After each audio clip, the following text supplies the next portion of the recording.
To understand why Greenland suddenly found itself at the center of geopolitical attention, it is necessary to understand the revolution taking place in the global technology industry. Artificial intelligence has ceased to be a futuristic concept and has become a critically important infrastructure of the modern economy. But this revolution depends on access to resources that are concentrated in the hands of a very limited number of countries. Rare earth elements, a group of 17 chemical elements including lanthanides, scandium, and yttrium, are the foundation of modern electronics. Neodymium is necessary for producing powerful permanent magnets in electric motors and hard drives. Praseodymium is used in aircraft engines and high-strength glass. Dysprosium is critical for the operation of magnets at high temperatures. Terbium is used in phosphors and solid-state drives. Europium and yttrium are indispensable in display production. Without these elements, it is impossible to produce the graphics processing units on which neural networks are trained. It is impossible to create cooling systems for data centers. It is impossible to manufacture high-precision sensors for autonomous systems. Rare earth metals are literally the physical substrate of the digital revolution. And here a critical problem arises. About 85% of the world's extraction of rare earth elements is concentrated in China. Moreover, China controls about 90% of the processing capacity for these metals. This creates a strategic dependence that, in the context of growing technological competition between the US and China, becomes an unacceptable risk. The events of 2023-2024 demonstrated the vulnerability of this situation. China imposed export restrictions on gallium and germanium, key elements for semiconductor production. Although formally these measures were presented as routine regulation, in practice they became a tool of pressure in the trade conflict. Prices for these metals increased by 300 to 400%, and a number of American manufacturers faced a raw material shortage. It is in this context that Greenland acquires strategic significance. Geological surveys over the last 2 decades have revealed colossal deposits of rare earth elements on the island. 2 deposits deserve special attention. The first is Kvanefjeld, located in southern Greenland near the town of Narsak. It is one of the world's largest deposits of uranium and rare earth elements. Reserves are estimated at 1.5 million tons of rare earth oxides. For comparison, the annual global consumption of these elements is about 240,000 tons. This single deposit alone could supply the global market for 6 years.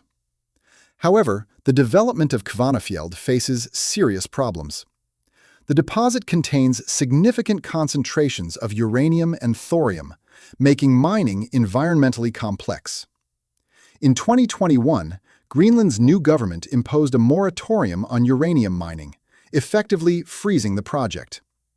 The Australian company Greenland Minerals, which owned the license, lost millions of dollars in investments. The second deposit, Tan Breeze, also in the south of the island, appears more promising.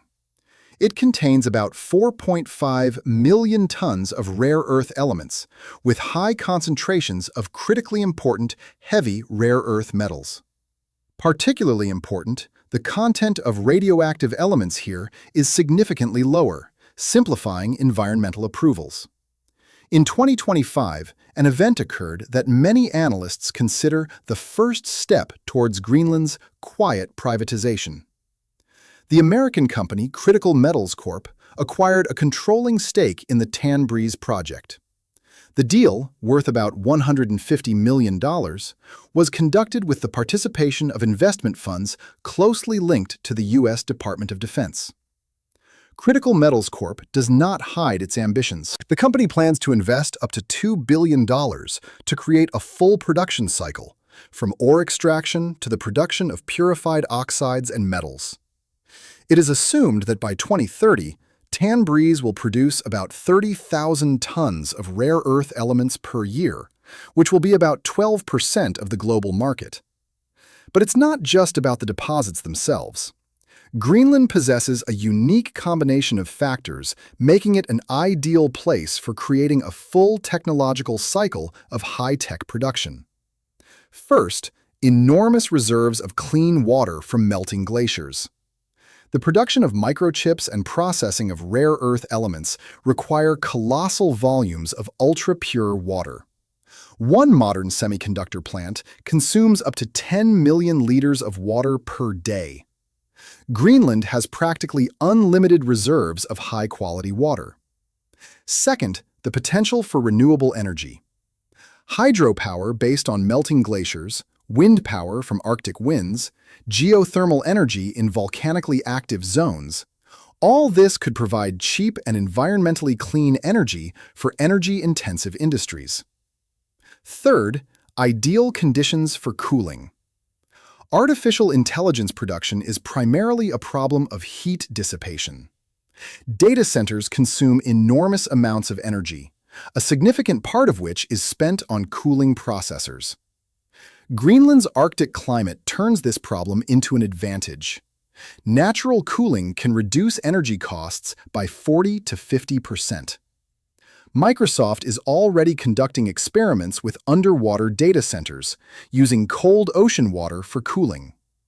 Google is investing in data centers in Finland and Sweden, where cold climates reduce cooling costs. Greenland represents the next logical step in this direction. The Wealth 2.0 concept suggests a transition from financial capitalism to control over real physical assets. In the 20th century, wealth was created through financial instruments, derivatives, currency market speculation. In the 21st century, the source of power and wealth becomes control over critical infrastructure, rare earth metals, computing power, water resources, energy systems. If in the 1970s those who controlled oil fields controlled the world economy, then in the 2020s, those who control microchip production and access to rare earth metals control the technological future of humanity. TSMC in Taiwan, Samsung in South Korea, Intel in the US. These companies stand at the center of the global economy precisely because they produce the physical substrate of the digital revolution. In this paradigm, Greenland is not just an island with resources.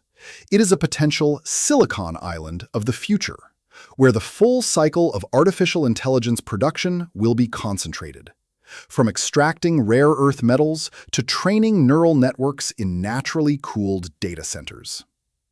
McKinsey analysts estimate that by 2035, the value of rare earth elements mined in Greenland could reach $50 to $70 billion per year. If we add income from hosting data centers, metal processing, and electronics production, the total added value could exceed $200 billion annually. For comparison, Greenland's entire current GDP is about $3 billion. That is, we are talking about a potential economic growth of 60 to 70 times. This is not just economic development. It is a complete transformation of the island into one of the planet's key technological hubs. The technological chain of artificial intelligence production begins precisely with rare earth metals. The modern NVIDIA H100 graphics processing unit, used for training large language models, contains about 70 different chemical elements. Neodymium is used in cooling systems and magnetic bearings. Samarium and gadolinium are used in special alloys for thermal stability. Europium and terbium are necessary for producing phosphors in displays. One modern data center, used for training models like GPT-4 or Claude, contains thousands of such processors. This means tens of tons of rare earth elements just in the computing equipment. Add to this data storage systems, networking equipment, power and cooling systems, and the demand for rare metals increases by orders of magnitude. But even more important, the speed of innovation in AI means that equipment becomes obsolete every 2 to 3 years. This creates a constant and growing demand for new generations of chips, and therefore, for rare earth metals.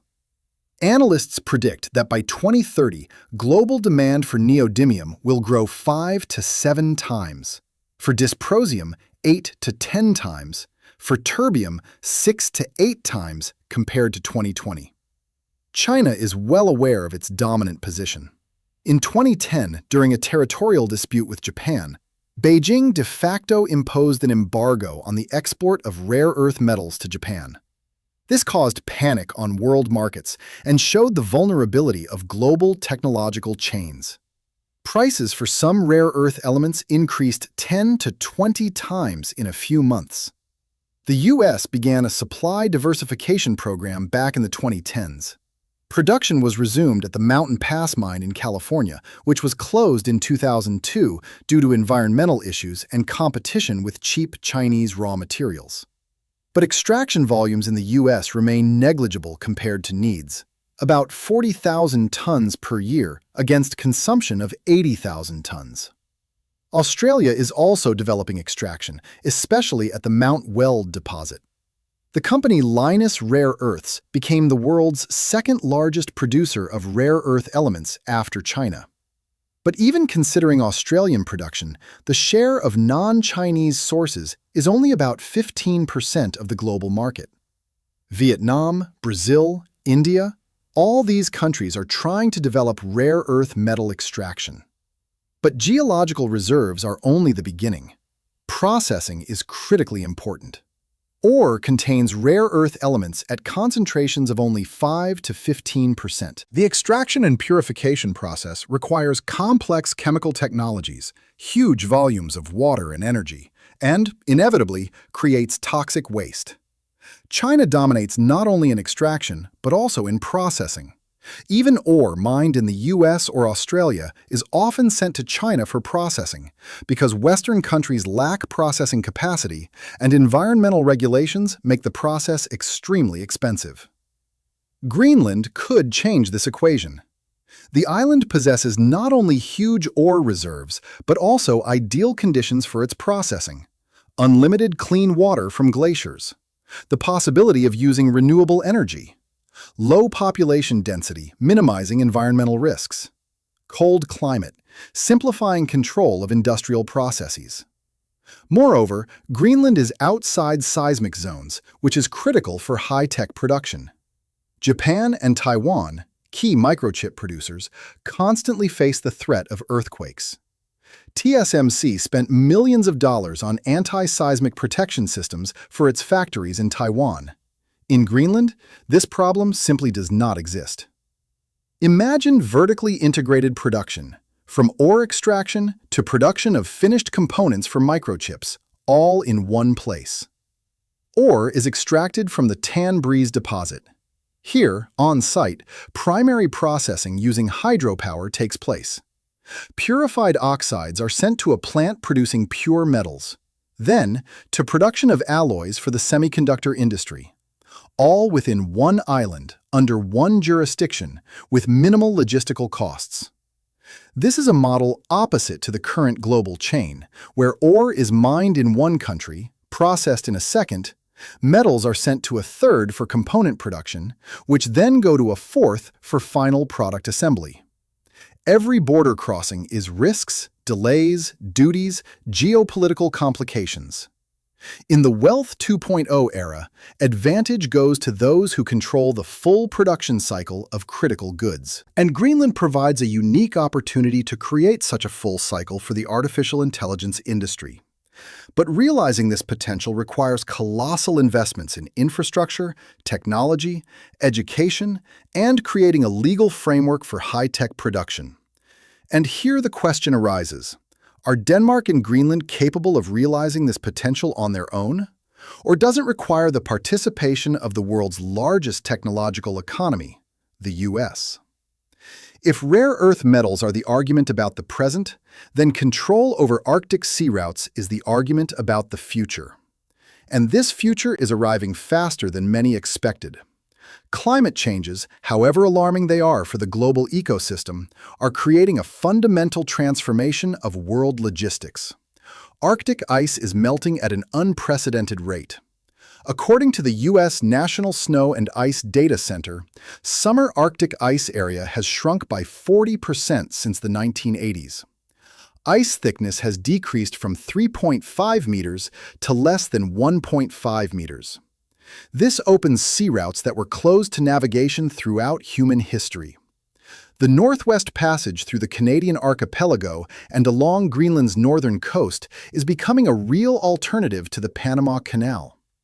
The Northern Sea Route along the Siberian coast is becoming a competitor to the Suez Canal.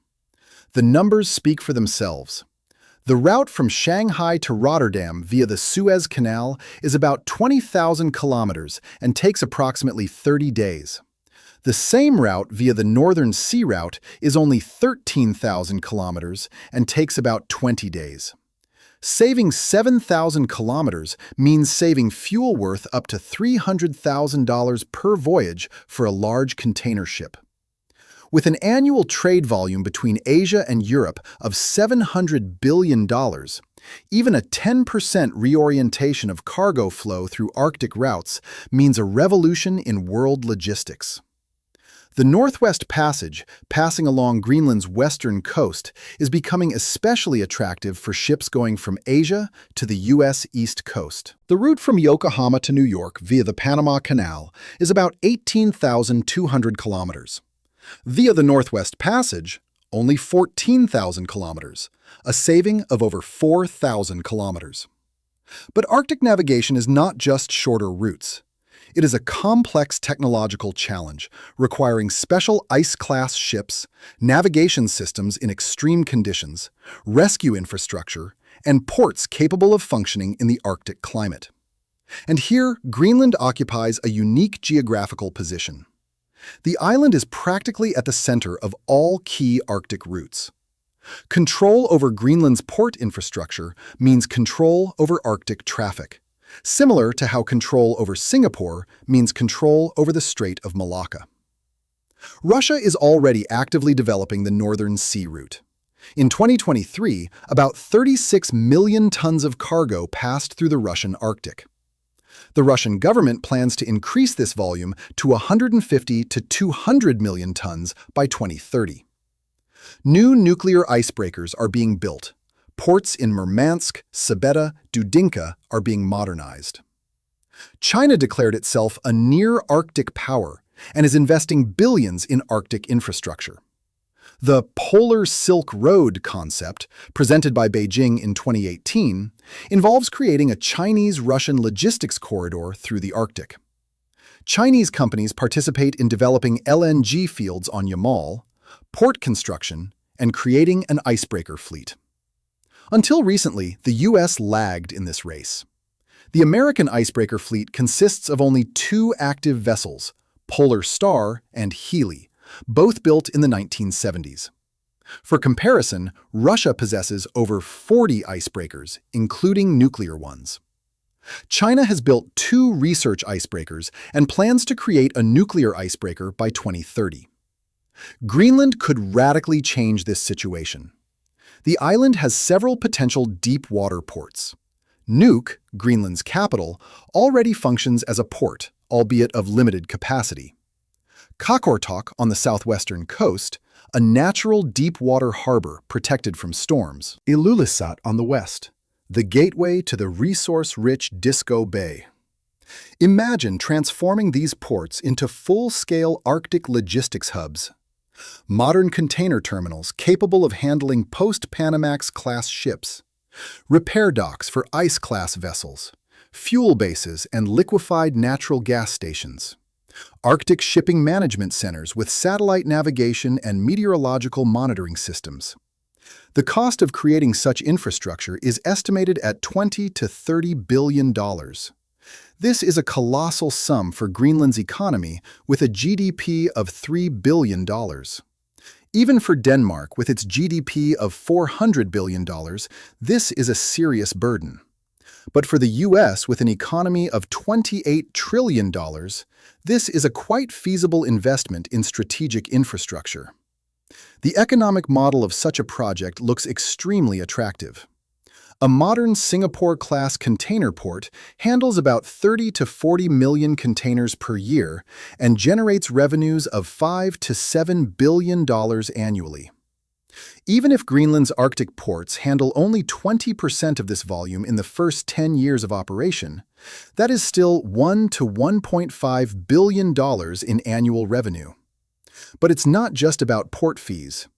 Control over Arctic logistics means control over insurance for Arctic shipping, over ship bunkering, over repair services, over navigation and communication systems. It's a whole ecosystem of high-margin services. Arctic shipping insurance, a particularly profitable business. Risks are higher, premiums are higher. Lloyd's of London has already developed special products for Arctic insurance, but the market is still in its initial stage. A company that will control ports and infrastructure will gain advantages in the insurance business as well, since it possesses maximum information about real risks. Bunkering, refueling ships, another source of income. A modern container ship burns about 200 to 300 tons of fuel per day. For a voyage from Shanghai to Rotterdam via the Northern Sea Route, a ship will need about 4,000 to 5,000 tons of fuel. At a price of about $500 per ton, that's $2 and $2.5 million per vessel. If 1,000 ships pass through Greenlandic ports per year, gross revenue from bunkering will be $2 and $2.5 billion. Repair services are critically important for Arctic shipping. Ice damages hulls even of icebreakers. Extreme temperatures create problems for mechanisms. The nearest major ship repair bases are in Norway and Canada, thousands of kilometers away. Creating a modern ship repair yard in Greenland would make it a natural center for servicing the Arctic fleet. But Arctic routes are not only commercial shipping, it is tourism. Arctic tourism is one of the fastest-growing segments of the global tourism industry.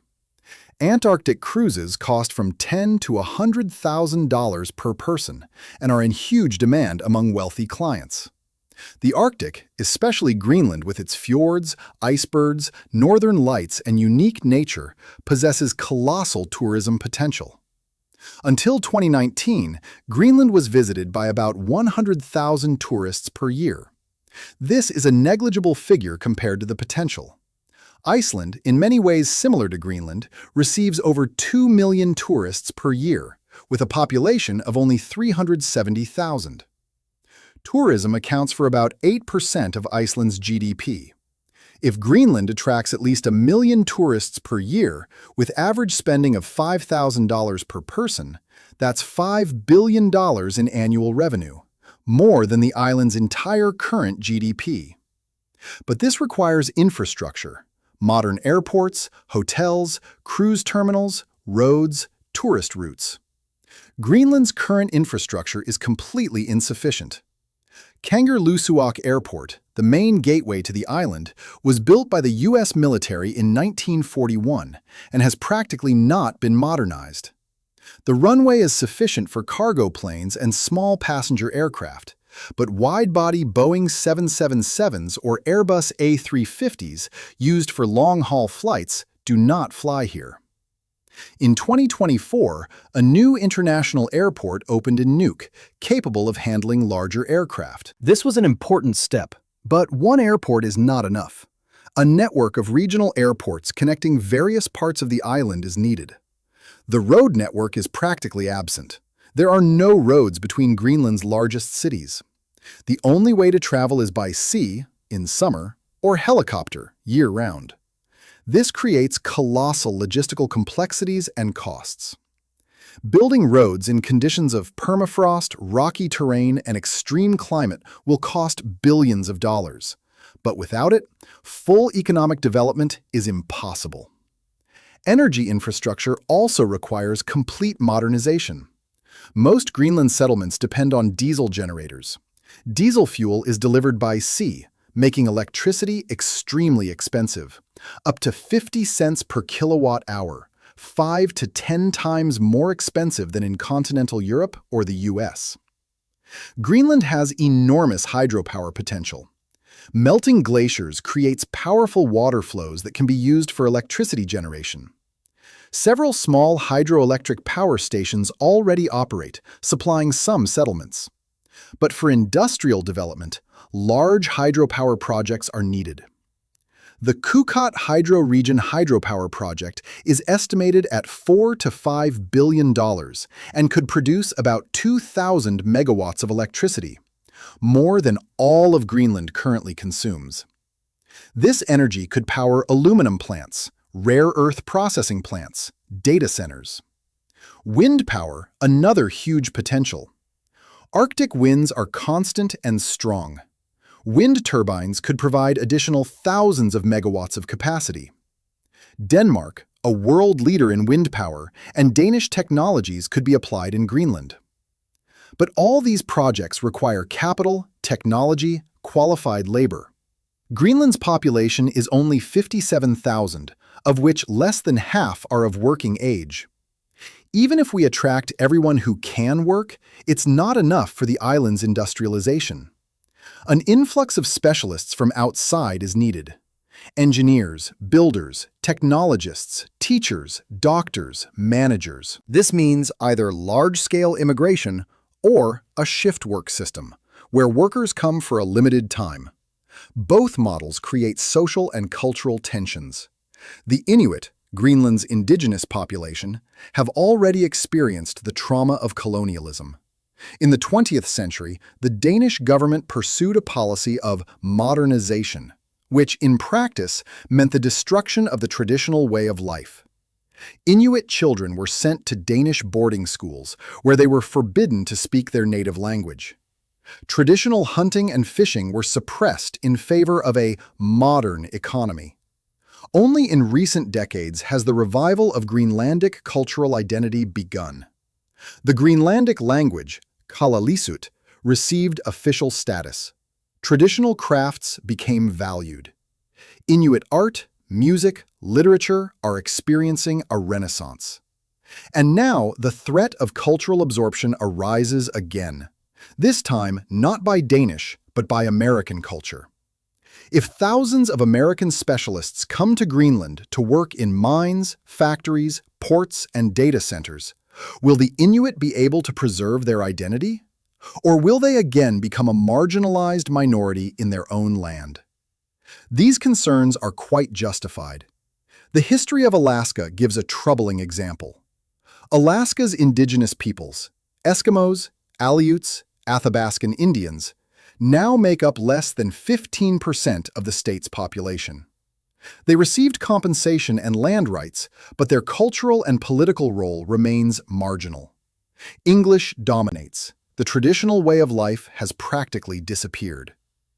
Greenlanders do not want this scenario to be repeated, and any negotiations about the island's future must include strict guarantees for protecting indigenous rights, preserving language, culture, traditional crafts, and control over sacred territories. Singapore does not possess its own natural resources. The city-state built its prosperity solely on controlling sea traffic between the Indian and Pacific Oceans. GDP per capita in Singapore is about $72,000, one of the highest in the world. Greenland, with its unique geographical position at the center of future Arctic routes, could follow a similar model. But there is also a military strategic dimension. Control over Greenland means control over the GI-UK gap, the strategic strait between Greenland, Iceland, and the United Kingdom. This is a key path for Russian submarines from the Barents Sea into the Atlantic. During the Cold War, monitoring this strait was critically important for NATO security. In the new Cold War 2.0 unfolding between the US and China, with Russia's participation, Arctic communications acquire even greater significance. Chinese submarines could use Arctic routes for stealth deployment near the North American coast. Russian hypersonic missiles launched from the Arctic would reach targets in the US in minutes. Thule Air Base in northern Greenland already performs early warning functions. But with the intensification of Russian and Chinese Arctic activity, one base is not enough. A whole network of radar stations, drone control centers, missile defense systems, ports for warships and icebreakers is needed. All this requires not just placing military objects on foreign territory, but full control over the infrastructure. And here we return again to the question of sovereignty. Can Denmark guarantee the US the level of control necessary for implementing a large-scale Arctic strategy? Or does this require direct American jurisdiction over the island? If we step away from geopolitics and look at the situation through the lens of corporate finance, then Greenland's potential transition under American jurisdiction can be considered as a classic M&A deal, mergers and acquisitions. Only the object of the deal is not a company, but a territory with its population, resources, and rights. Let's start by assessing the current operating expenses of maintaining Greenland. Denmark annually pays the island a block grant, subsidy, of about 4 billion Danish kroner, equivalent to approximately $590 to $600 million. This money covers about 55 to 60% of Greenland's budget and goes to finance healthcare, education, social protection, and administrative apparatus. For Denmark, with its population of 6 million and GDP of about $400 billion, this subsidy is about 0.15% of GDP.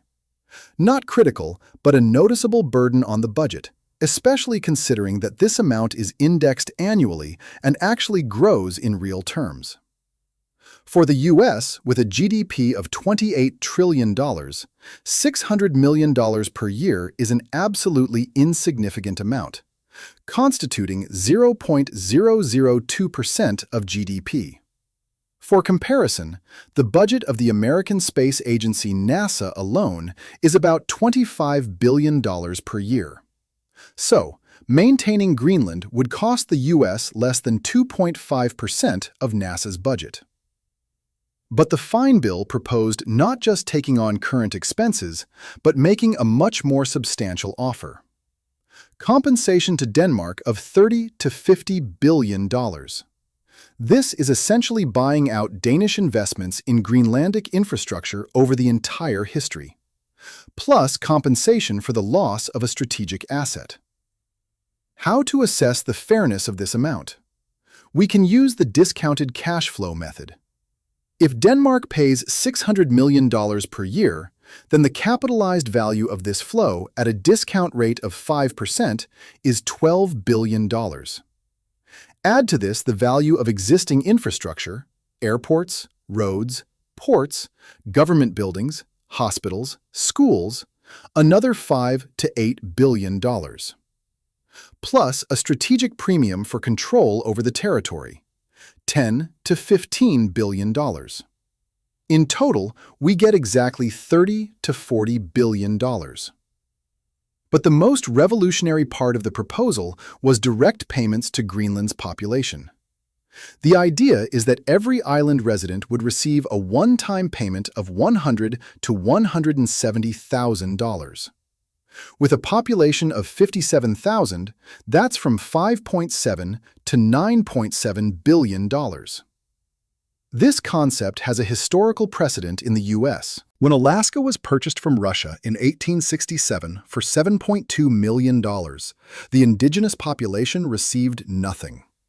But in 1971, the US Congress passed the Alaska Native Claims Settlement Act, under which they were paid about $1 billion in prices of that time, plus granted rights to 44 million acres of land. Moreover, in 1976, the Alaska Permanent Fund was created, which receives a portion of oil extraction revenues. Since 1982, every Alaska resident annually receives dividends from this fund. Payouts have varied from $330 to $2,100 per year, depending on the fund's returns. This created a unique model of shareholder citizenship, where state residents are essentially shareholders of their territory's natural resources. The concept of payments to Greenlanders goes even further. It proposes not just a one-time compensation, but creating a Greenland permanent fund, similar to Alaska's, but on steroids. According to calculations, with the launch of rare earth metal extraction at full capacity by 2035, royalty income could be $10 to $15 billion per year. If 50% of this income is directed to the permanent fund, then by 2040, its capital could reach $50 to $70 billion. With a conservative annual return of 5%, this would allow paying each Greenland resident $35,000 to $50,000 in annual dividends. For a territory where the average salary is now about $40,000 per year, this would mean practically doubling the population's income. But these are only direct financial payments. The bill also provided for the creation of a Greenland Development Investment Fund, with capital of at least $50 billion. This money should go to construction of modern transport infrastructure. Greenland practically has no roads between settlements. All communication is by sea or air. Building a road network, modern ports, and airports is estimated at $15 to $20 billion. Creation of an energy system. Currently, most Greenland settlements depend on diesel generators. Building hydroelectric power plants, wind farms, and creating an integration network is estimated at $10 to $12 billion. Modernization of social infrastructure. New hospitals, schools, universities, cultural centers, housing, another $8 to $10 billion. Development of human capital. Education programs, vocational training, attracting specialists, $5 to $7 billion. In total, we are talking about investments of about $100 to $120 billion over a 15 to 20-year horizon. For the U.S. economy, this is a quite feasible program. For comparison, the Iraq Reconstruction Program after 2003 cost the U.S. about $60 billion. The Marshall Plan for European Recovery after World War II was about $13 billion in 1948 prices, equivalent to about $160 billion in 2026 prices. But what will be the return on these investments? Here, things get most interesting. Assessing the value of Greenland's natural resources is a complex task, but let's try to calculate. Rare earth metals. Proven and probable reserves are estimated at about 40 to 50 million tons of rare earth oxides. With an average market price of $5 per kilogram of pure oxide, varying from $2 to $100 depending on the element, and with extraction of 30% of reserves, the total value is about $60 to $80 trillion. Of course, this is a theoretical figure. In practice, market prices would fall with large-scale extraction. Not all reserves are economically viable to extract. Operational expenses must be deducted. But even taking more conservative estimates of the net present value of future extraction income, we get a figure in the range of $5 to $10 trillion over the horizon until 2100. Oil and gas. The U.S. Geological Survey estimates potential oil reserves in Greenlandic waters at 17 to 50 billion barrels. At a price of $80 per barrel and with extraction of 30% of reserves, that's another $400 to $1,200 billion. Uranium deposits. Uranium reserves at the Kvanefjeld deposit are estimated at 218 million tons of ore with uranium content of 300 ppm. That's about 65,000 tons of uranium. At a price of $100 per kilogram, about $6.5 billion. Fishery resources. Greenland possesses one of the world's most productive fishing zones. Annual catch is estimated at 250 to 300,000 tons, mostly shrimp and halibut. At an average price of $5 per kilogram, annual revenue is $1.25 to $1.5 billion. Freshwater. The Greenland ice sheet contains about 2.85 million cubic kilometers of ice. That's about 10% of all the planet's fresh water. In a world where freshwater shortage is becoming a critical problem, control over this resource acquires strategic significance. The total estimate of all Greenland's natural assets is from $6 to $12 trillion in net present value. And this does not account for the strategic value of geographical position, control over sea routes, military bases, and data centers. For comparison, the market capitalization of the world's largest corporations, Apple, Microsoft, NVIDIA, is $2 to $3 trillion each. So Greenland, in its economic value, is comparable to 2 to 4 of the world's largest technological giants. From this perspective, investments of $100 to $120 billion to obtain an asset worth $6 to $12 trillion look like an exceptionally profitable deal. That's a return on investment multiplier of 50 to 100 times over a 50 to 75-year horizon. But most important, this is not just financial return. It's control over the critical infrastructure of the future in the Wealth 2.0 era. Its independence from China regarding rare earth metals. Its dominance in the Arctic. Its strategic depth in case of conflict with great powers. Can this be valued in money? Probably not.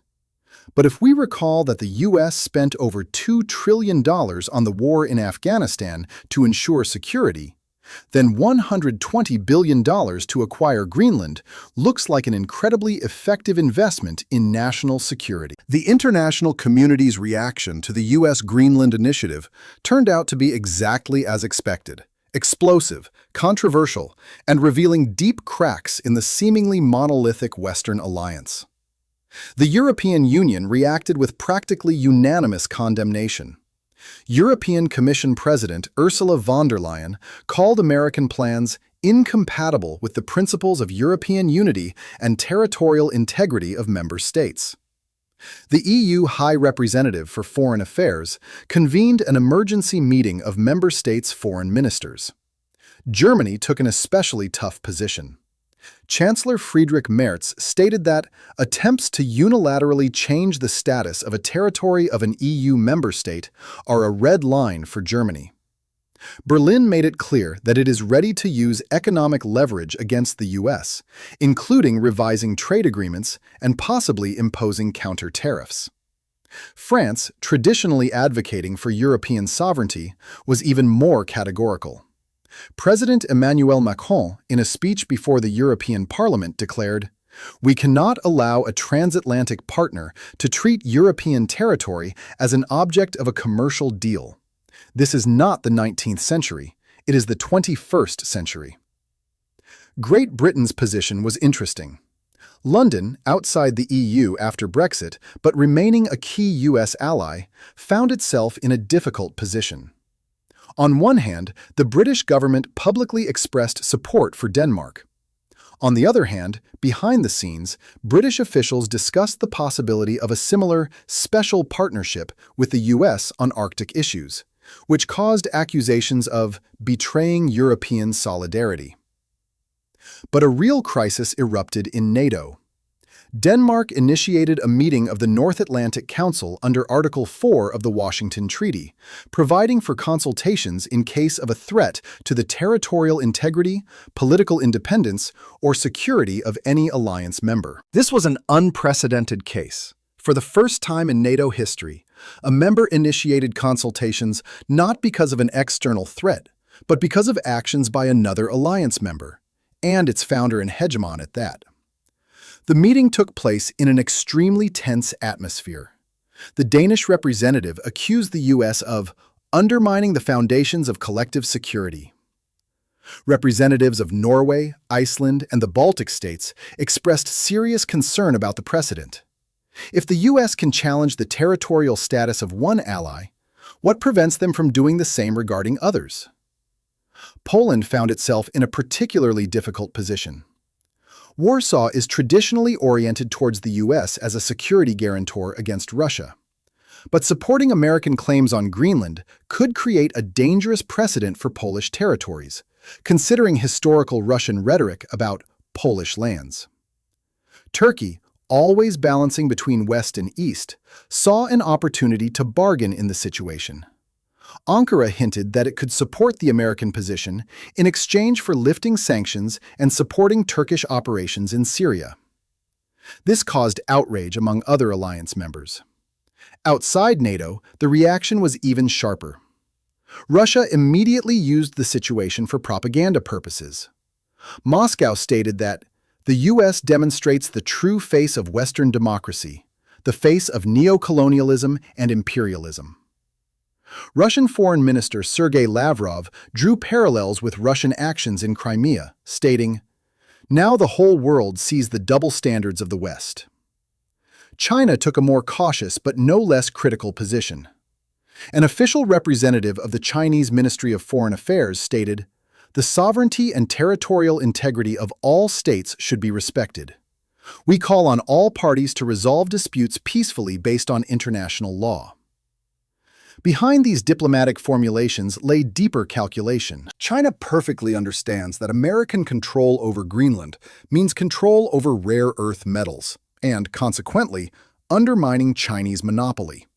Moreover, strengthening American presence in the Arctic creates additional challenges for realizing China's Polar Silk Road project. But Beijing did not openly oppose the US on this issue. Instead, China began a quiet diplomatic and economic campaign. Danish companies were offered profitable contracts in China.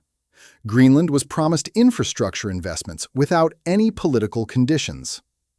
Simultaneously, China intensified its investments in Arctic projects in Russia and Canada, creating alternative channels for resource access.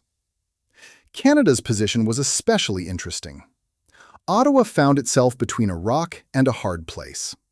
On one hand, Canada is the US's closest ally and partner in NORAD, North American Aerospace Defense Command. On the other hand, any changes to Greenland's status directly affect Canadian Arctic interests. The Kennedy Channel between Canada's Ellesmere Island and Greenland is one of the key points of the Northwest Passage. Canada has always insisted these are its internal waters.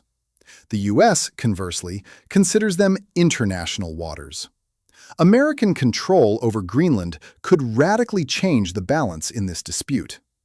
Moreover, Canada and Denmark have their own territorial dispute over the ownership of the tiny Hans Island, area 1.3 square kilometers, between Greenland and Canada's Ellesmere Island. This dispute lasted decades and was peacefully settled in 2022 by dividing the island in half. American control over Greenland could renew this dispute in a new format. The Canadian Prime Minister cautiously stated that Canada respects Denmark's sovereignty and the right of the Greenlandic people to self-determination, avoiding direct criticism of the US, but also not supporting American plans. Within Greenland itself, the situation turned out to be extremely contradictory. Public opinion polls conducted in spring 2026 showed a deep divide in society. The young, urbanized population of Nuuk and other large settlements turned out to be more open to the idea of the American option. For them, it meant economic opportunities, access to American education, technology, higher living standards. Many young Greenlanders have already received education in Denmark or the US and did not feel the emotional attachment to Danish identity that the older generation did. Conversely, residents of small settlements, especially representatives of the older generation and bearers of traditional Inuit culture, reacted to the idea with deep skepticism and anxiety. For them, it looked like a repetition of colonial history, when their fate was decided without their consent. Historical memory played a huge role. Greenland was a Danish colony for centuries. The Inuit were subjected to forced assimilation, their children sent to Danish boarding schools where they were forbidden to speak their native language. Only in recent decades has the revival of Greenlandic cultural identity begun. And now the prospect of subordination to another great power arises again. The Council of Elders issued a statement. "We are not a commodity that can be bought or sold. We are a people with a 1,000-year history on this land. Any decisions about our future must be made by us, not in Washington, Copenhagen, or anywhere else." The Greenland government tried to balance between various interests. Prime Minister Mute B. Agede stated, "Greenland is moving towards full independence. This is our goal. The question is not whether we will become part of the US or remain with Denmark. The question is when and how we will become a fully sovereign state." This position opened an interesting perspective. Perhaps the solution would not be direct accession to the US, but a phased process. First, Greenland's full independence from Denmark. Then, concluding a free association treaty with the US following the model of Palau, the Marshall Islands, or the Federated States of Micronesia. This model assumes that a formally independent state delegates defense issues to the US and receives significant financial assistance while maintaining internal autonomy and cultural identity. Citizens gain the right to live and work in the US, but retain their own citizenship. Such an option could be a compromise satisfying all parties. The US would get strategic control, Greenlanders formal independence and economic benefits, Denmark saving face and the opportunity to present this as a natural process of decolonization. But implementing this scenario would require consent from all sides, subtle diplomacy, and, most importantly, time. And time was working against compromise. Each new declaration, each new statement, each new bill deepened the divide and made a peaceful solution increasingly difficult. Greenland's story in 2026 is not just a territorial dispute. It is the first major indicator of deep tectonic shifts in the world order that will define the 21st century. We live in an era of transition from one paradigm of globalization to another. The 20th century was the century of financial globalization, when capital moved freely across borders, creating the illusion that national borders were losing significance. The concept of a flat world, the end of history, a single global market, dominated elite thinking. The 21st century is becoming the century of deglobalization and a return to geopolitics. The COVID-19 pandemic showed the fragility of global supply chains. The conflict in Ukraine demonstrated that energy dependence can be a weapon. Technological confrontation between the US and China revealed the critical importance of controlling physical assets, semiconductors, rare earth metals, computing power. In this new reality, wealth and power are again determined not by financial instruments, but by control over real resources. This is not a return to the 19th century, but a qualitatively new stage of development where strategic resources are not coal and steel, but lithium and neodymium, not railroads, but data centers, not oil wells, but quantum processors. Let's consider three possible scenarios for the development of the Greenland situation, each with far-reaching consequences for the global order. Scenario 1. Status quo plus. Greenland remains an autonomous territory of Denmark, but with substantially expanded American presence. The US gets long-term lease of territories for military bases, invests in infrastructure, but formal sovereignty remains with Denmark. This model is similar to US bases in Germany or Japan. The advantages of this scenario are obvious. The international legal order is preserved, a dangerous precedent is not created, European allies are reassured. But there are also serious disadvantages. The US does not gain full control over resources. Denmark can at any time revise agreements under public pressure or government change. China retains the opportunity to invest in Greenland's economy through Danish channels. This scenario is most likely in the short term, 2026-2030. It allows all sides to save face and avoid immediate crisis. But it does not solve fundamental contradictions and postpones conflict for the future. Scenario 2. Independence plus association. Greenland becomes a fully independent state, leaves Denmark, but immediately concludes a free association treaty with the US. This is the model of Palau, the Marshall Islands, the Federated States of Micronesia. Under this scenario, Greenland gets a seat at the UN, its own citizenship, full control over internal politics. The US takes on defense of the island, provides economic aid, opens access to the American labor market for Greenlanders. In return, the US gets the right to place military bases and preferential access to resources. This scenario is attractive for Greenlandic nationalists dreaming of independence. It allows the US to get necessary control without formally violating principles of international law. After all, the decision is made by the sovereign state of Greenland, not Denmark. The probability of this scenario is medium in the medium term, 2030 to 2040. Much depends on how successfully the Greenlandic government can prepare an economic base for independence and how strong US pressure will be. Scenario 3. Direct accession.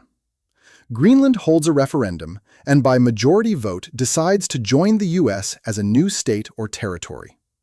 Denmark receives large-scale compensation. Greenlanders get American citizenship and individual payments. The US gets full control. This is the most radical scenario, but also the most effective from the perspective of American interests. The US gets not just military bases or economic access, but full jurisdiction. The ability to establish laws, develop infrastructure, attract population, develop resources without regard to Denmark or international complications. To realize this scenario, several conditions must be met. First, the majority of Greenlanders must vote yes in a referendum. If the US offers each Greenlander $150,000 to $200,000 one time, plus a guaranteed minimum income of $50,000 per year from the permanent fund, many would reconsider their position. Second, Denmark must agree. If Greenland itself votes to join the US, can Denmark deny the right to self-determination? Copenhagen would face a dilemma. Either respect the Greenlanders' will and receive multi-billion-dollar compensation, or try to retain the territory by force, which contradicts Danish democratic values. This scenario is least likely in the short term, but its probability grows with time. By 2040 to 2050, when the consequences of climate change become even more pronounced, pressure on Greenland will intensify so much that direct accession may become inevitable. Greenland finds itself at the intersection of all these trends. The island possesses rare earth metals critically important for the AI revolution. It controls future Arctic sea routes, which will become key arteries of global trade. It provides strategic depth in the new Cold War between technological superpowers. And here a fundamental question arises about the nature of sovereignty in the 21st century. The traditional understanding of sovereignty, formed after the Peace of Westphalia in 1648, assumed absolute state control over its territory. This understanding was enshrined in the UN Charter after World War II. But 21st century reality is much more complex. Small states are objectively incapable of independently defending themselves from global threats, developing high-tech production, competing with giant corporations and hegemonic powers.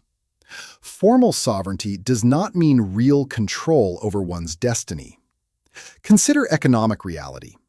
Greenland, with a population of 57,000 and GDP of $3 billion, is simply physically incapable of independently developing rare earth deposits requiring tens of billions in investment.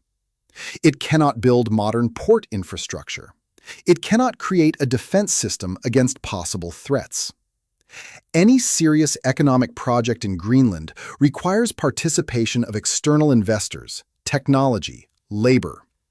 And these external investors, whether American, Chinese, European corporations, inevitably gain significant control over the island's economy.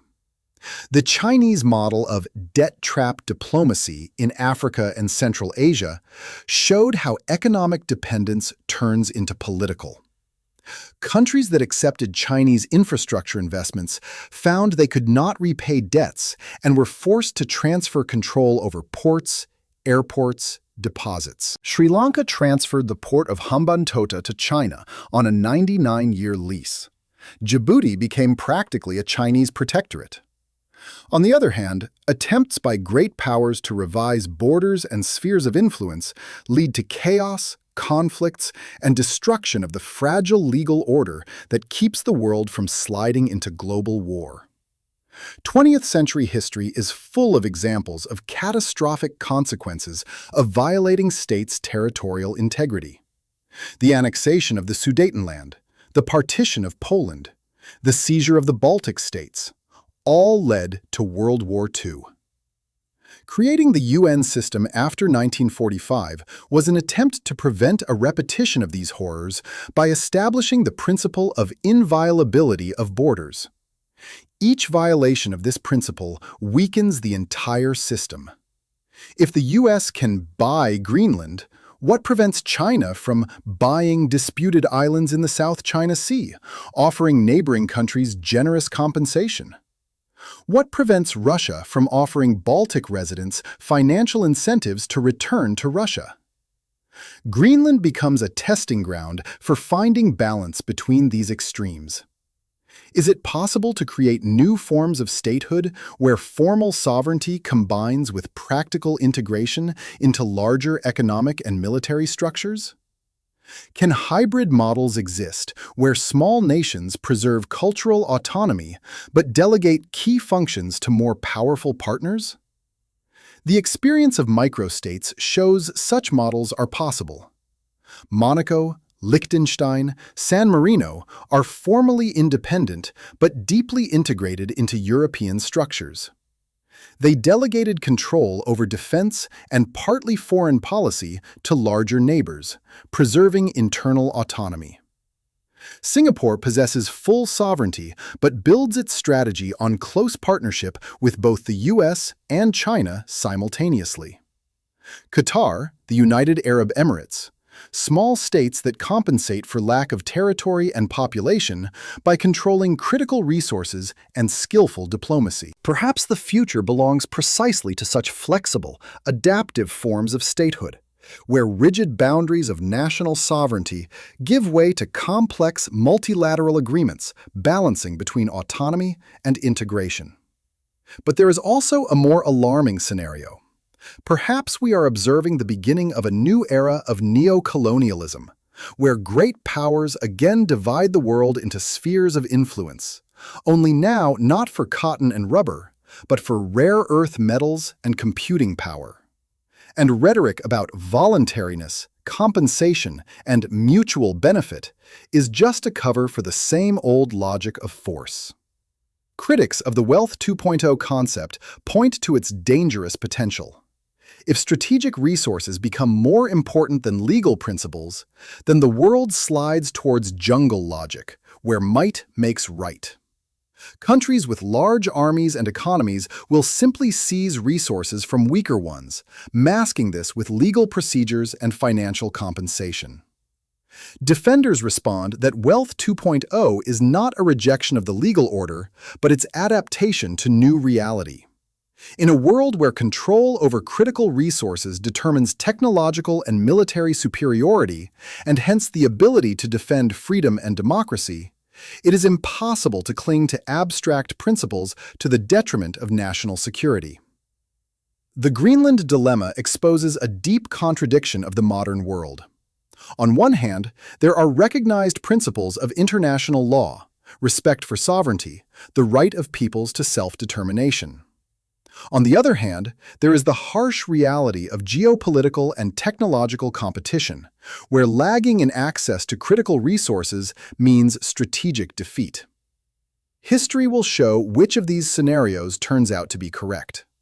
But it is already clear, the Greenland crisis of 2026 is not a local episode, but the first bell of global transformation. How the world community copes with this challenge will determine the nature of international relations for decades to come.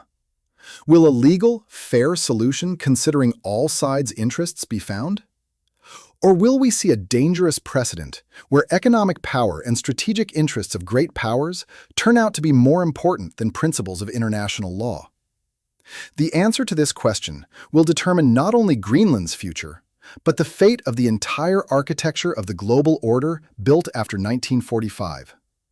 And in this sense, 57,000 residents of the icy island hold in their hands the key to one of the most important questions of the 21st century: how to reconcile technological progress with respect for people's rights, economic efficiency with preserving cultural diversity, realpolitik with moral principles.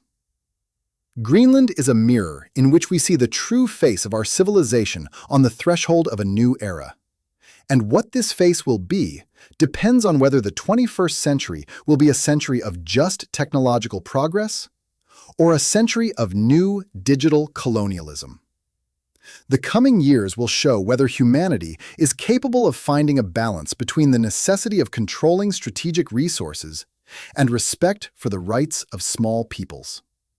This depends not only on Greenland's fate, but on the possibility of building a just world order in the era of technological revolution.